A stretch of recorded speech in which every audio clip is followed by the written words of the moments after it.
I realized like God had gotten me alone. Like I was completely alone and I was isolated. God isolates you. Isn't it funny how he does that? It's the only way. He isolates you because he needs you alone, because he needs to talk to you. He needs to talk to you by yourself, no other voices except his. And he refines you and he changes the only you. way. And then he catapults you, and then he'll bring you the community and the friends and the Right. whatever. Okay. So I'm not sure if you're as concerned about that as I am, but it's basically these ladies are having a discussion about how great it is and how normal it is and how you should expect for using language like God wants to isolate you. God needs you on your own. God doesn't needs time with you where you're not interacting with other people or checking the internet or doing things. You got to have that straight up one-on-one time so that God can tell you the things that he needs to tell you that he can't tell you when other people are distracting. And he needs to, they're literally using the language of the Stephen Hassan's bite model of cults and of authoritarian control.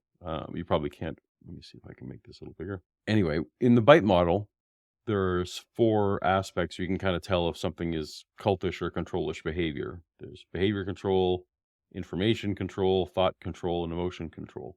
A lot of what they were talking about there was information control, and that is how cults will separate you from your friends, from your family. They'll isolate you, and they'll give you some of these same talking points that they were using for God. Is that, well, if you were able to check this with your friends, that's distracting, and we need this one-on-one time so I can explain it to you exactly right without distractions or questioning. Christians, I don't think that all forms of Christianity would properly fall under the bite model and classify necessarily as a cult under that model. I don't think that all forms of Christianity do, but there are certainly some that do. We recently were watching the documentary Shiny Happy People, for example, and a lot of that sure seemed like it's on the spectrum of cultish. There's also, in the heritage and community that I came from, there's some aspects of, that same isolation and separation, and the Bible commands to stay separate and to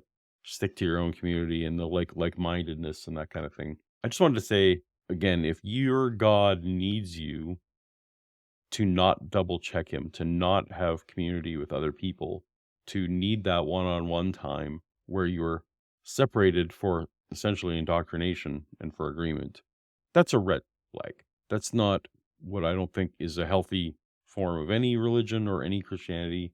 So don't accept that. And I'm not a professional. I'm not a counselor. I'm not versed in these kind of things. But it's clear enough to me in looking at these religions over the past few years that, yeah, that's something to stay away from.